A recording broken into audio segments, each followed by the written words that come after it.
are live on Twitch, on the Twitch channel. Hello, internet. Are we famous yet? Oh my God, it just happened. No, wait, sorry. That email was for someone else. Never mind. No. Fame is a mixed blessing in today's world, that is for sure. Not everybody is ready for it. Apparently, the world has decided I am one of those that is not ready for it. But I have some people who will probably be famous long before me. Joining me to discuss this year's Fantastic Fest and day one.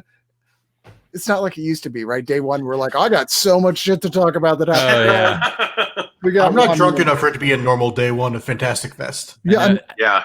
I debated with myself to drink a bunch leading up to the movie, just so I can get kind of in the vibe of day one. I need to be like sort of hungover and sort of drunk at the same time, like by the time the night hits. But I couldn't talk myself to do it. Not just in my bedroom at my house. Can't do it.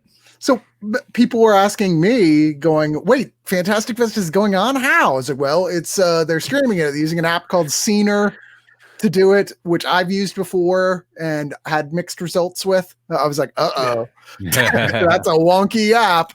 But I think overall they're doing it pretty successfully, and it's been free. Like most of the movies on it are actually totally free. It's shocking me how many people are like, "Really? I can just sign up?" Yes, you can just sign up and watch it. And I think just some of the retrospectives are going to cost something, and it's like, those are some of the ones I usually skip during the festival anyway. Dude, and this year they're doing the thing with where there's escape rooms, but they're actors doing it, I guess, so they can only do it in slots. So it's not like it's a digital escape room. And I was like, cool, I hope we can do that, right? Because you figure it's like a game of some sort. It is, except it's all live fucking action apparently. So you can only sign up in small groups, and it's like $70. Yeah, I guess they gotta try to pull some money from somewhere. I'm sure it's a huge hit. It is. I do like. There was a moment there during the opening, the intro of the movie, where like I kind of got that buzz. Like Luke Mullen was there, and like the bumpers were happening. I was like, but it only just made me miss the fact that we can't go to it live and in person, But I am like happy that they scrounged something together, and this movie, like the movie we watched tonight, like fits in with the Fantastic Fest type of movie. Like I don't know, it was a nice. I'm very grateful that something's happening. Yeah, it's certainly better than nothing, and it also is a lot better so far than I thought it would have been in terms of execution and in trying to recreate some of the energy and fun. I mean, having like the chat that goes on, and also if you like, there's a Discord chat as well you can join where you can, which I found was fun because you can go in the Discord and there are all these little video rooms and you can look and see who's in it, each room, and then you can go in like a chat, like a Zoom thing, and it's like the equivalent of going outside after the movie to see your friends and go hang out with them. I need to do that. I was working during the first movie, unfortunately, so I was like multitasking and trying to fully engage in that chat. Yeah, that is an interesting aspect of it because usually during Fantastic Fest, I try to eliminate everything else from my life. Yeah, so I can just like go all in. And when it's at home, like I can't do that. I'm missing a bunch of movies. I have stuff like even after the movie, I had some stuff I had to do before we did this. Like it's not the same vibe, but I would like to try to find some time to like get in those like chat rooms and like get into the groove of it, Well, and I tell you what I love is, it does just tug on my heartstrings that we're not together. We're not at the South Lamar. Yeah. This really is, for the uninitiated, this really does feel like summer camp for a lot of people. It's that group of friends that you see once a year and you are thick as thieves for that week. But I'm also able to like throw on my pajamas and curl up in my bed watching the 100 Best Kills with Zach Carlson.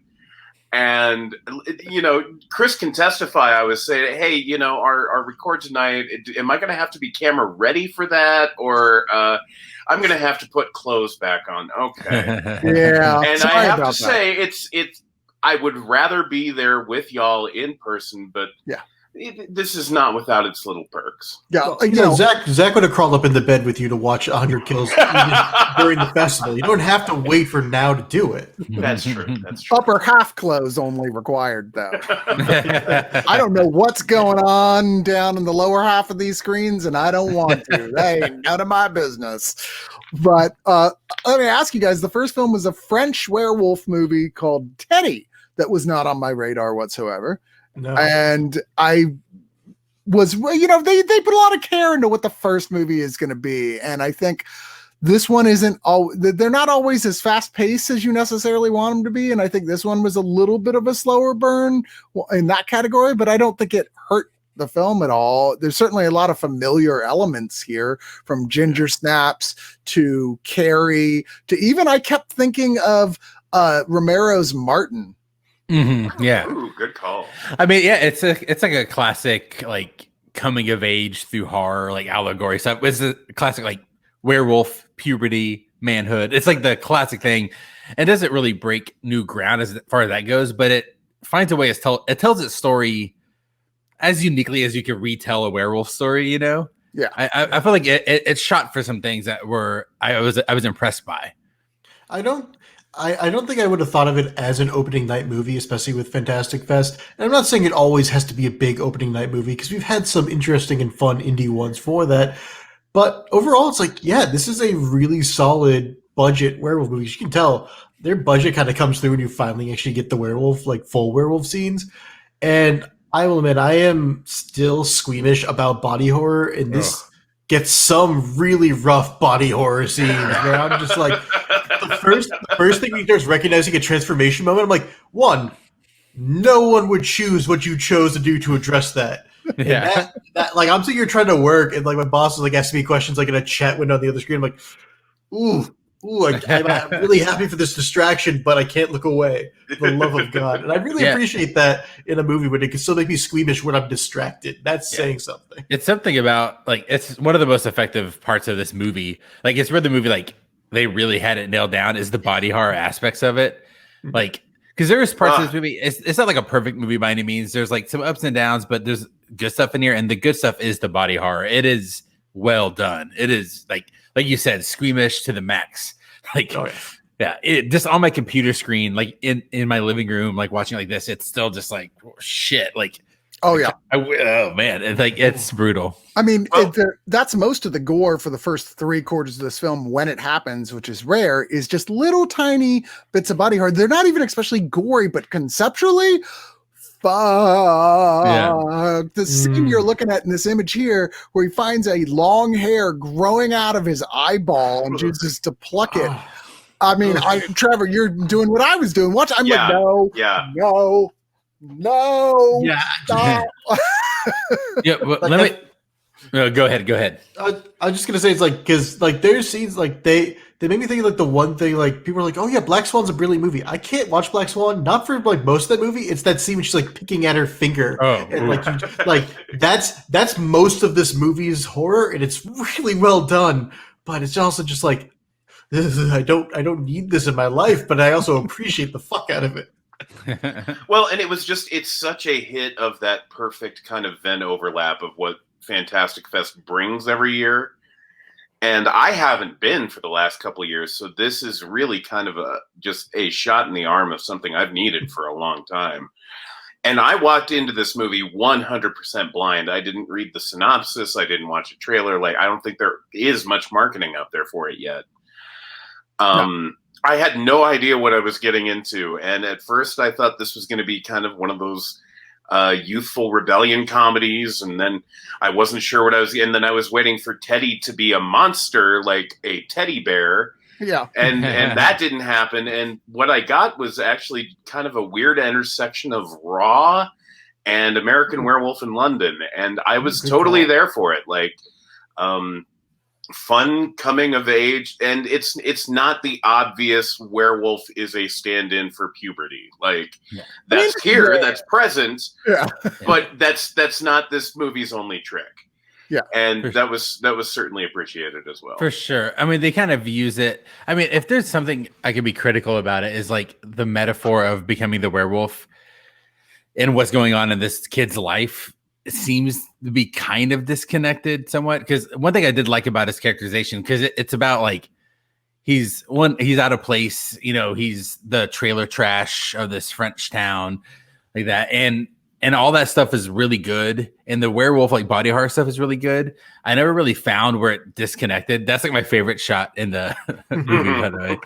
It's like one of my favorite little effects. But there wasn't a strong connect for me between like him turning into a werewolf, combined like intertwining that with the drama of like the non-horror stuff in the movie. Does that make sense? Yeah.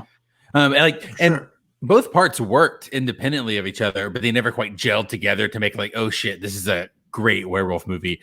And it just kind of became like a pretty good werewolf movie and like a really good like festival movie, Sure. If this is in the docket, this is like very enjoyable. It has some good gore. It made me laugh a couple times. And it has some like real emotion in there too. Like the performances are really good. So it's like all around solid, just didn't perfectly gel together. I'd say there's only a handful of even watchable werewolf movies out there anyway. So I'll take what I can get, quite frankly, when there is one. In fact, anytime one is watchable, it's pretty remarkable. It's a bonus. You're like, wow, I got to add that to the list. When someone says, what are the good werewolf movies? You're like, well, have you seen The Howling? Yeah. Do you have 45 seconds? Those two scenes of Trick or Treat with Anna Paquin. Yeah. Dog Soldiers, Ginger Snaps. Howling, American Werewolf in London. I tried rewatching The Howling recently. I was like, this movie is terrible. Yeah, but it's like as far as like the schlocky werewolf stuff goes, like the gore in there is fun. Beers and a marathon type style. People are over. It's a fun one. But yeah, it's not American Werewolf of London or Ginger Snaps. It's not that. Those are fucking Definitely. Well, and this did not fall into the trap of like. They knew that they were working on a smaller budget. Yeah. And they worked within the constraints of that budget, which is something that I think a lot of werewolf movies fall on their face with, where they just get over aspirational and then the werewolf suit just doesn't look that good at the end. Right.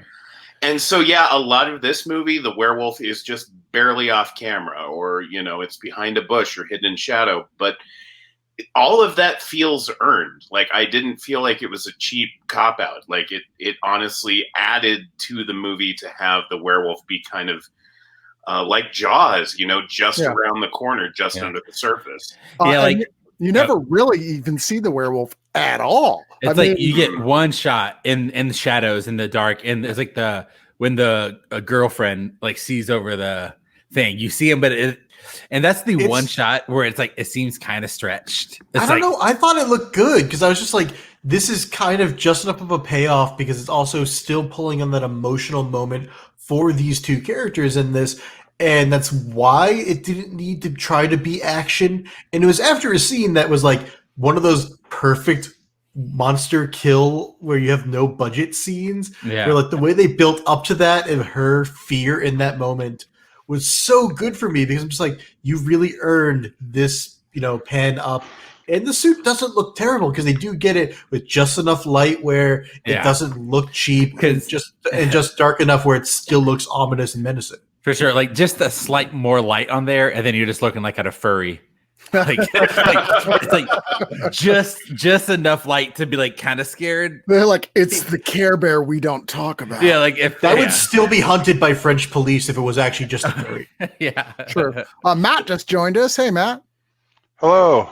How's everyone? You bailed out a 100 Best Kills special show about 5 minutes after I did. I was like, okay, I've seen the cat. I feel like I've gotten the best parts out of this. They've already done the Bollywood kills, so we're good. It was an exceptionally cute kitty. It was. That was the guy Zach Carlson who runs this after the show they do every year at Fantastic Fest. Well, first time I've ever seen it was this time because usually I'm like, I'm gonna go get drunk with my friends. Yeah, I used to go like through the first 4 years. I'd go like the half of it. Yeah. And then like go out and party. And then it was such a screening that you could just go back in too. Because it's not a movie. So it's kind of just like a party thing. It's clips of kills from movies that always have a theme. This year was decapitation. I was like, ooh, what a heady mix. And hats off to it. Yeah, right. And it's interrupted by Zach Carlson wearing a bad suit and talking about it briefly, and then for some reason getting upset at people for wanting to say what the name of the movie was in any given clip this time. Dude, you're such a fucking gatekeeper, I swear to God.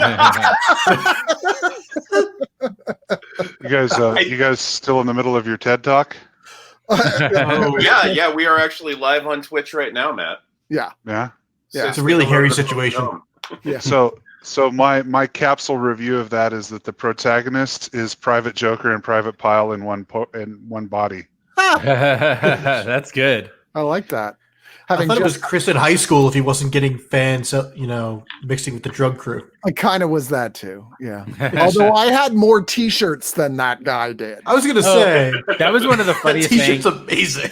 Early in the movie, he's wearing it, and then like his father figure guy he lives with is ironing the exact same T-shirt, and I was like, God damn, that's funny. Like that's like a little touch. He's like one of the guys, a serial killer, has got like all the same clothing in his closet. He just picks out a fresh one, except it's just a T-shirt. He's like, I found my favorite T-shirt. I don't see why I should change. That's a trait of serial killers and billionaires. Yeah, exactly. I loved the chat, especially for that. When the chat finally started realizing he's wearing the same shirt every day. The chat's like, if the Draft House started selling these shirts, they'd make millions off of all of us watching this. Like, it probably would. Fantastic Fest has a lot of obsessed nerds. That's what the question marks stand for right before profit. Phase 3 is profit. Shirt. Yes. But yeah, Matt, I think we were all saying we generally liked it. I don't think it's like a new classic, but also agreeing that any new werewolf film that is at least up to pretty good is a welcome addition to the very small group of werewolf films that meet that level. I can never figure out why there's not more good werewolf films. It seems like a really good idea. It seems a lot more you could do with it, and people just aren't choosing to do with it. It is strange. I wonder if it is budget constraints, because like you have to, if you're making a werewolf movie, you need some sort of transformation. This movie does a pretty good job of, it hurts. Like, I know they don't have the budget to do like a full on transformation, and they do the best job they can to like, the body horror is all about that happening slowly. And then a tiny money shot, and like that shot you put up earlier of the hand turning the lights off is like, just that's enough like to play with it. But I think if you're taking on the venture of it, like you're either gonna have to go CGI route and it's gonna look like shit, or you have to like spend a ton of money on animatronics that will look good, but it'll totally blow your budget if you're an indie feature. I think if your concept is good enough, like Wolf is a great werewolf movie that barely has a transformation in it. That's true. I mean, they made a vampire movie where all they had was sparkles, right? And so they were like, "There, just shake some of that shit on him. There, he's a vampire." They could do something like that with werewolves, where you're like, "Okay, he's got Vaseline on his ear. Yeah. He's a werewolf." And also, Wolf came out in an era when like you can make a werewolf movie and get Jack Nicholson and is that Michelle Pfeiffer in that? No studio is, that's not happening today. Like, another one is Late Phases was a good werewolf movie. Yeah. And I'm so cycle of the werewolf. What was the one that came out recently that's on a train with a werewolf? Do you know what I'm talking about? Oh, that's called Howl. Howl. Yeah, I haven't seen that one yet. I need to as well. I think the best werewolf movies are werewolf movies that are an actual game of werewolf. Because like you think about Silver Bullet, that's what made Silver Bullet work. Mm-hmm. That's what made Late Phases work. Done it in this because everybody assumes it's him right away, and I can't blame them because if it wasn't a werewolf movie, this movie is like 3 degrees away from being the French horrible bosses for a little bit here, and like it's like all these people are like, yeah, he's a shithead. It's like, have you seen his boss? Why are you fucking with him? Look at this monster behind him, Christ. Well, I mean, he's the one. They're all constantly like, "Hey, man, you dropped out of school. You're no good. You're also dating what appears to be one of the only women who lives in this entire town who's under the age of 45." You know, I noticed that his high school class is one girl and a bunch of and like 10 29-year-old guys. A bunch of lacrosse players, pretty much. Yeah. Also, worst school ever. They're like, okay, it's graduation. What do you guys want to do? Let's play bingo. Yeah. Party. Okay. I9, B5. Also, yeah, and at the house party for it, like they all just gathered around. Everyone recorded one man just giving a speech. It's like, this is your big like blowout party. It's like it was a strange one. Maybe that's what it's like in the French countryside. I don't no idea. And then they have like the most shithead cops. Like for the first scene, like, yeah, he's being a bit of a shithead. But as far as like being a teenager shithead, they're like, that's it. We're throwing you out. You don't get to be near the community anymore. It's like, no, he's literally complaining that he thinks you misspelled his grandfather's name on a war memorial. Like, maybe let the kid vent a little bit, for Christ's sake. Like, you shithead. That's it. You're not allowed back here. Maybe you can cool down at the next war holiday. We don't know. It was an excellent introduction to this character, though. Yeah, we're seeing everyone's gathering, and then as they kind of move away, like you see he's standing away from everyone else, just kind of like, fuck all this shit, and has to start some shit and be like sort of like a performative punk rocker, but not really dangerous. Or like pulling away in his fucking minivan while flicking them off. It's just there. Like, this guy is the least scary punk kid in the world. Yeah. And I think that fits. I mean, it's a Bildungsroman, but it's also kind of making fun of Bildungsromans of coming of age stories. It's kind of a comedy at points, and at other points it feels like it's not sure how to be funny. Like the whole third act is kind of like we gave up on the being funny part of this, and it doesn't entirely fit with the rest of the movie. But that also is a trait that is common with werewolf films. Yeah. Yeah. It's hard to strike that balance. It does seem like they kind of abandoned that idea. It's like a few funny things made it through the script. Like in the rewrites, it's like they maybe planned for it to be more funny. Right. And then like only a few of them made it all the way through. So those are still in there. But as like a through line, the comedic elements, they kind of like disappear. And all of a sudden it comes back as like, oh, this is a lighter tone in this scene for some reason. And then it just kind of dips back into like it's pretty dour, like drama. Well, I wanted to say before we wrap up this session of day one, I just wanted to get some memories from you guys at previous Fantastic Fest. I know we've all been quite a few times, and if anybody had some stuff they wanted to say, man, I missed this, or man, this was the best thing ever. Man, I just miss going to the movies in general. So like, no kidding. My head might fall off, like it explode if I went to Fantastic Fest. Like if for some reason it was just like safe and allowed and it was happening and I got to go tomorrow, I don't know what do I do. I would go overstimulation at that point. I almost teared up because they started this with an edited version of the Don't Talk PSA, the Don't Talk music they've always had at the draft test. Well, last 3 years, I guess. And I just started almost tearing up. I'm like, I miss this so much. I heard this so often, disgustingly for my budget often, but I miss this. Well, and I will say the whole festival is kind of hinging on the Alamo Drafthouse streaming platform. And just having played around with that over the last couple months and like, oh, I bought a copy of Roar and it comes with the Roar pre-show. And just getting to sit down and watch that is just, it's like getting a nice, warm, hot cup of cocoa on a cold winter's day, and it's just like, oh god, this is just what I needed. But as far as like memory, like nothing for me, and I'll have to apologize to my co-traveler Matt. This was before he started going, but I think it was 2010 or 2011 where they had the first after party at the old West Town when they had Arc Attack out there. Yeah. And they just butterflied a cow and had been slow roasting it for like a couple of days and threw everybody on a bus out to this old West Town out in the middle of Travis County and bussed us out there and said, yeah, go have some free tequila, have some free beer. What could go wrong? Yeah. We weren't a risk group already.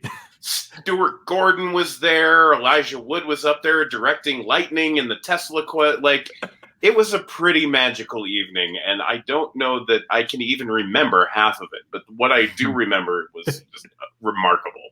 Yeah, that's pretty par for the course. The not being able to remember the whole closing night party. Yeah, a lot of this. There were a couple years I didn't get to go just because I partied so hard during Fantastic Fest. When I got to the end, I was like, I can't do it, man. I just can't. I've had a few of those for sure. I wanted to bring up one that it will start a little bit dour because it was last year, which was our last year, unfortunately, with our dear friend Patience. But I had a good memory for her today on her birthday, which was that she got to get into her first Fantastic Feud with us. I don't remember much of that because the Fantastic Feud is the other time that you always get incredibly drunk because picture like if your friend said, we're going to put on a game show and they just said, here's a bunch of beer, you will be heckling the shit out of them. And I don't remember the exact joke anymore because of the said drinking, but I remember me and Patience shouted out something that got Ari Aster pissed off at us where he flipped us off. And I'm like, only at Fantastic Fest could you have a memory of getting Ari Aster to flip you off and it'd be the best thing in the world. We had the feud. That was the feud getting together like a mix of just longtime regulars at Fantastic Fest and programmers and then film directors and actors to get on stage and compete in horror trivia is in and of itself like just amazing. But then you add that psychotic mix. It's in the biggest theater in the house. Last year they added a second theater to put to video in it because so many people wanted to do it. It was so legendary and make everyone get really fucking drunk, which they did, just so drunk, and then encourage people to just yell whatever the fuck you feel like yelling during the whole thing. Like somehow last year we got like 8 people that we know in the same row, which never happens. And I was like, this is just going to be chaos because we're going to be talking so much shit that we all agree with. And I think I got 3 gin and tonics in after you'd already been doing shots for like an hour before. So like we were all very primed, and that was a fantastic feud to go to because they got just such a great group of directors. Like Ari Aster wasn't there for a movie. They just like, hey, do you want to come? He's like, yeah, sure. Okay. Yeah. Well, guys, let's wrap up this episode. We'll save some more memories that we have. So think about it this week and our future ones. We're going to be doing our after party every night this week with these guys, with some other guys. We'll see how it goes. And we're reviewing the movies and talking about the movies that are playing the fest. I'm super excited. There's a lot of stuff coming up. If you're seeing this and you haven't just gone, man, one of these years I got to go to Fantastic Fest. It's fucking free this year. You can go to the website. You can go to Fantastic Fest or Alamo Drafthouse and look up Fantastic Fest. Just Google it. It is free. Most of this is totally free. You can live stream these movies, then check it out and talk with us afterwards. You should be doing that. Great. There's no excuse not to. Exactly. Yeah. You can at least get a taste of what it's like. If you're like out of state, out of country, you never could come. Like this is your chance to like see what a Fantastic Fest movie, like what the kind of movies they pick to even play the fest. Like you get a flavor of it. Yeah. This is the year that Fantastic Fest gives a taste away for free. Yeah, right. And then like next year we'll be like applying for press again, and they'll be like, "Oh, sorry guys, we had a ridiculous surge in requests." Y'all got any more of them? Y'all got any more of them? The rest of us experienced guys around here is like, free movies. Give me more movies. All right, guys. Well, thank you, and I hope everyone out there has a good night. Get some sleep. Don't get too drunk because you got more movies tomorrow. Oh yeah. Oh god. Yes, we do. That's the thing I missed is my Guinness milkshakes. Well, I do kind of miss that. I miss your Guinness milkshakes too. Hey, thanks for watching our video. This is Oneofus.net. Like and subscribe to keep us going. Check out all the rest of the videos we have here on YouTube. Go to Oneofus.net for tens of thousands of audio recording podcasts that we've done reviewing your favorite movies and television shows. And you can even become a subscriber there for yet more stuff, including commentaries for movies and television shows. Join Oneofus.net, support Oneofus.net, like and subscribe, and thanks for watching.